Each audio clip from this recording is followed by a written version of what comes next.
Hello everyone, welcome to Come Sit at My Table. We're Tom and Melissa, and we're really happy that you're here for our video.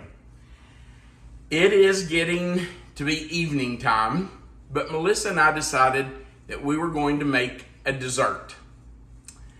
Now, I have to tell you that this recipe is one that I've had for ever. I don't even know how long I've had it. When I started cooking at 10 years old, my dad started teaching me to cook when I was 10. I got an old green metal file box and started writing out recipes I found on large index cards and filing them away in this file box. So this is a box full of the oldest recipes I have, things that I've had the longest, recipes that people gave me, things I found in magazines and newspapers. This was before computers where you could save them there, huh? Yeah, this was started probably about 1971. So it's been a long time in the making, and quite honestly, I had forgotten about it, and I found that box the other day and thought, I wonder if there's anything in here we could use. And sure enough, there are lots of things in there that we can use. In fact, I found some recipes that were given to me by people that I knew years and years and years ago that are no longer with us. And I'd just forgotten about them. So I'm glad I found that box. Today we're going to make a cocoa bundt cake. Now this recipe is an old one. I don't even know how long I've had it, but it's a great recipe. And with Valentine's Day coming up in a little over a week, this would be a great dessert to have for Valentine's Day. I mean, who doesn't love chocolate on Valentine's Day? So we're going to bring you along as we make this cocoa bundt cake this evening. Let's talk about what we're going to use to make our cake. We're going to start with 1 2/3 cups of all-purpose flour, 1 1/2 cups sugar, 1/2 cup Hershey's cocoa, 1 1/2 teaspoons of baking soda, 1/2 teaspoon baking powder, 1 teaspoon of salt, 2 eggs, 1/2 cup butter, which is 1 stick melted, 1 1/2 cups of whole fat buttermilk, and 1 teaspoon of vanilla extract. Now that's the cake part, but we're also going to make a glaze that goes on the cake, and it's very simple to make. It is 1/2 cup sugar, 1/2 cup water, and 2 cups of semi-sweet chocolate chips. Very simple. It won't take us long to put this cake together. I already have my oven preheated to 350 degrees, so it's ready to go. And I have already taken my bundt pan. I have buttered it. If you don't want to use butter, you could use Crisco or whatever you're comfortable with. And then I have floured that butter to make sure it sticks, just to help the cake come out better. Now, I'm going to tell you that I love this bundt pan. I'm probably jinxing myself right here, but I've never had a cake stick in this bundt pan. Oh my goodness, I can't believe you just said that. I know. I said I'm probably jinxing myself. This one will probably stick all over. Nah, we don't believe in jinxes. But I've never had one stick. If you have trouble with your bundt pan sticking, I would suggest you make a concoction that's called goop. Or some people call it cake goop. It is just equal parts of flour, shortening or butter, and vegetable oil. So a 1/2 cup flour, 1/2 cup oil, 1/2 cup butter, or shortening like Crisco. And you cover the inside of your bundt pan with that before you put your batter in. I know lots of people who swear by goop. I've never made it and used it, but I know it works because I've seen other people use it and I know it works for them. This has always worked for me, so I'm sticking with it. I hope I didn't jinx myself. All right, we're going to put this together, and it goes together real fast. We're just going to take our flour over to our mixer and add it. 1 2/3 cup flour.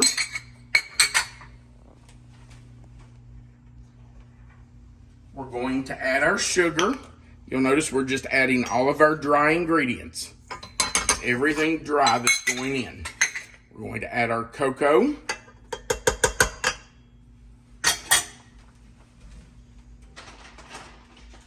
We're going to add our 1 1/2 teaspoons of baking soda. And I guess I should have already had this measured out, but I didn't. So there's 1 1/2. All right. Then our baking powder, which is 1/2 teaspoon. So that goes in. And our salt. And it's 1 teaspoon of salt. All right, those are our dry ingredients. So we're just going to, sorry, I already had it up. So we're just going to turn this on the lowest speed and let that combine for just a few seconds. We just want to get that combined really well, especially getting that cocoa in with the flour and the sugar.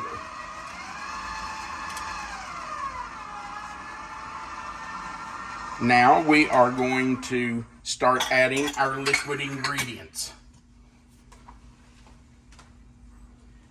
Start with our eggs, and I will crack those 1 at a time in my bowl,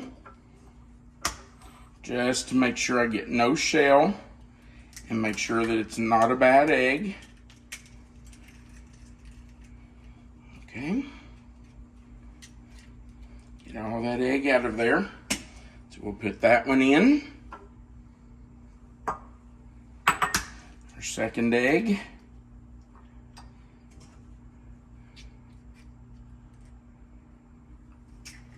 All right, that goes in. Our melted butter is going in.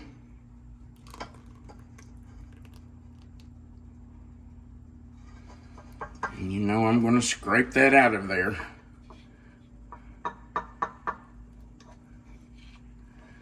Every drop of that butter for moisture, number 1, and definitely for the flavor. Butter makes it better, right? That's what they say. That's what I say. And finally, our buttermilk. And again, we are going to scrape that out of there.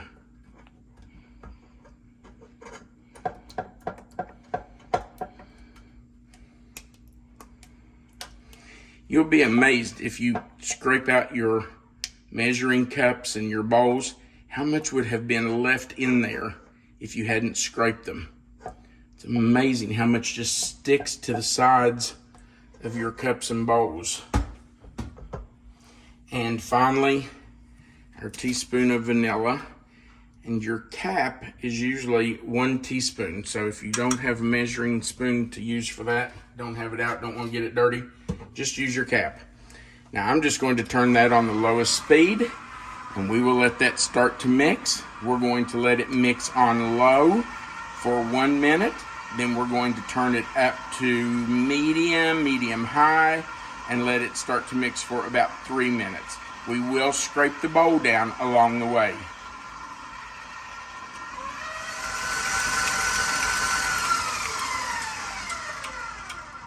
Okay, our cake has been beating for about 3 minutes on medium. So we need to take it off here and get it in our pan. All right, Melissa, let's go over here. By the way, I'm gonna tell on my wife.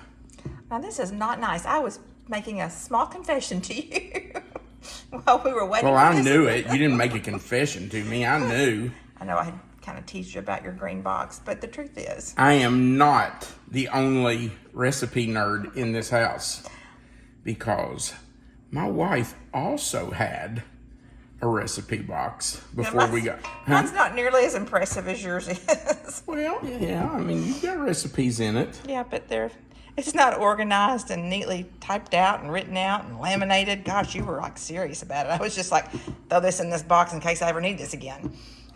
Well, I guess shows how pathetic I was.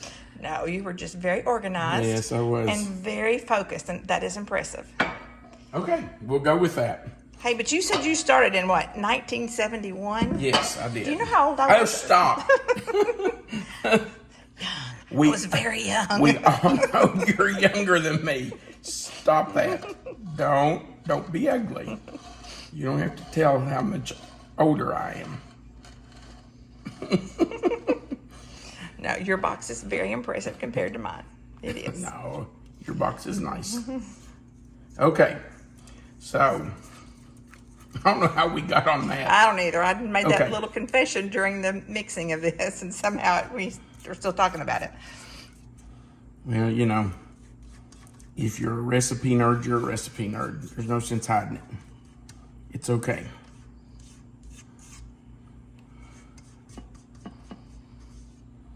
While kids my age were listening to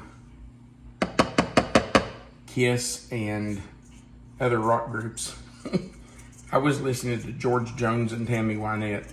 Okay, well, now I'm not quite that nerdy. And while other kids were collecting baseball cards, I was collecting recipes.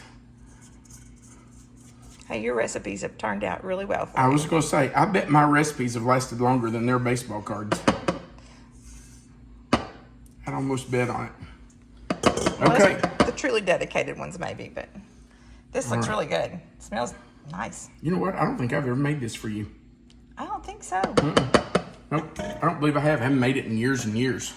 The green recipe box was hidden. Hadn't seen it in years.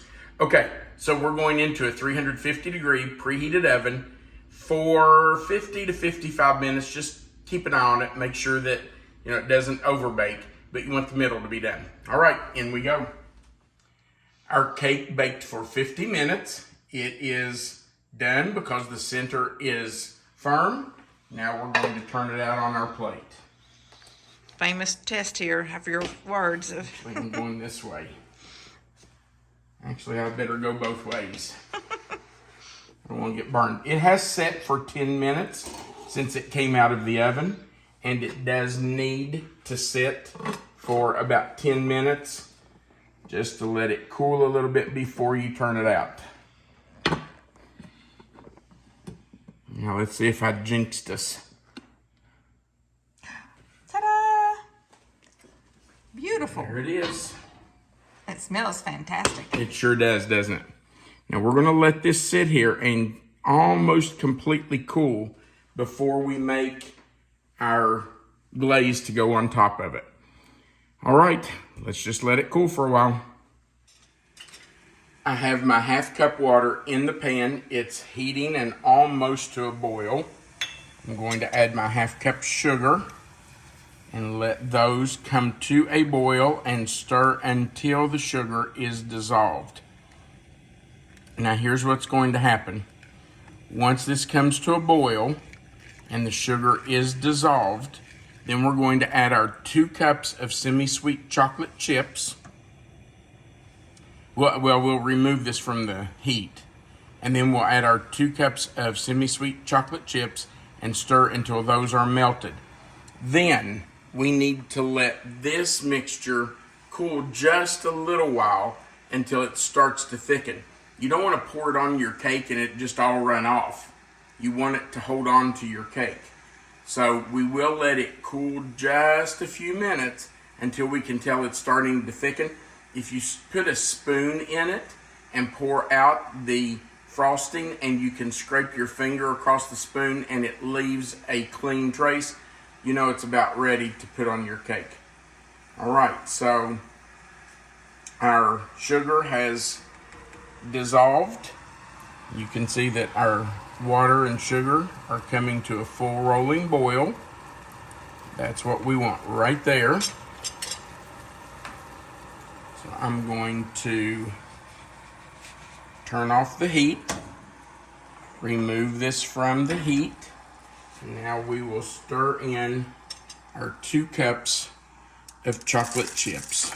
If I can get hold of this. We'll just stir those in, and you can see that that's starting to dissolve. Those chips will melt fast.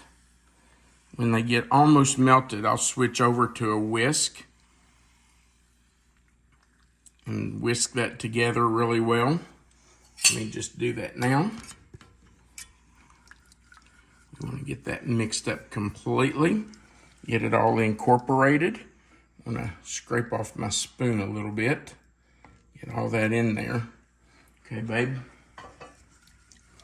Now I'm just going to whisk this until I can tell that all those chocolate chips are completely melted and the sugar water is incorporated with the chocolate chips. Doesn't that look wonderful? It does. It smells really good too. Yeah. Yum, yum.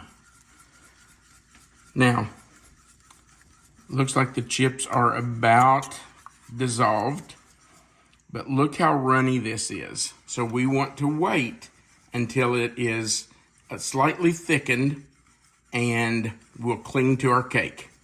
And that's going to take, I don't know, 5 minutes maybe. We'll just watch it. All right, we'll let it sit here. All right, we're just going to spoon our chocolate right over the cake. We're just going to let it run down over the cake. And of course, you can use as much or as little as you would like. I'm going to try to do this backhanded so you can see. I like for it to run down on the inside as well as the outside, but I really don't like for the middle to get full of chocolate. I have had that happen before, and that's okay if it does happen, but I really prefer for it to run down on the outside more. And I'm just going to turn that some as I go. By the way, I should have said I used semi-sweet chips, but you can use milk chocolate chips, you can use dark chocolate, you use whatever you like. I have done it with milk chocolate, and quite frankly, I prefer it with milk chocolate, but I didn't have any milk chocolate chips, so I'm using semi-sweet. But I just like milk chocolate chips because I like it a little sweeter. We all know milk chocolate chips are a little sweeter than semi-sweet chocolate, so that's the reason for me using milk chocolate. Now, if you let your chocolate get a little too cool, it's going to be hard to get it to run down over your cake. I'm going to turn this around, Melissa, because I want you to see. You see there are some places here that have no chocolate? Well, we can fix that. I'm just going to take some of my chocolate, and I'm just going to pour it right down through here where I want some chocolate on the outside. Let it drizzle down there. We can fix that. You can put as much or as little as you like. It's your cake. And don't worry about getting it on the plate. You can always clean that up. Okay, that's our cake. Yummo. Now, let's get a plate and we will have a sample. Let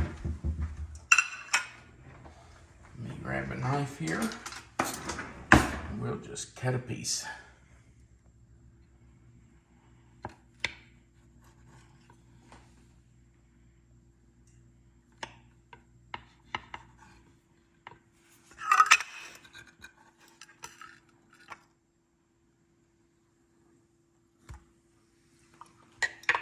Look at that. Very pretty. That's chocolate. And you know, if you've got some chocolate left over, you can drizzle it on here. All right, babe, you ready for a bite? Love a bite.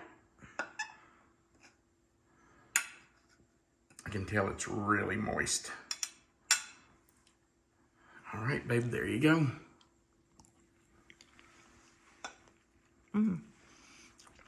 That's really good. That All is that's delicious. missing is a glass of milk. Absolutely. I was just thinking, I need a glass of milk with this. You know, this is such a simple little cake. And it's not a huge cake. In fact, I told Melissa, it's almost like a snack cake. It's something you could make just to have at home to snack on, to eat on. Or to have if you have friends over. If there's, you know, a crowd of you, that cake would be gone fast. That is just so delicious. It's so moist, so chocolatey. The chocolate on top is delicious. And you can put as much as you want on there. After that cools, if you want to put another layer of chocolate on it, go for it. It's your cake. Thank you so much for watching our video. We would appreciate you going right below the video and clicking the like button. And if you haven't before, that subscribe button, the little notification bell beside of it, and the word all. Right under this video, there's a description box. It will say Cocoa Bundt Cake in it. If you'll click in that box will expand. Melissa always puts the written recipe right there for you. It's already written out. You don't have to do that. Under that recipe is our contact information if you need our mailing address. And under that is a link to our Amazon store where you can purchase our cookbook if you'd like a copy of it. And at the bottom of the screen, there's a place for you to leave a comment. We invite you to do that. We really encourage you to try this cake. It's great for Valentine's Day. If you have a sweetheart, make this cake, whip it up. It won't take any time. They'll be impressed. We hope you've enjoyed this video. We sure have enjoyed having you here with us. And we want you to remember that you are always welcome to come sit at my table. Have a great day.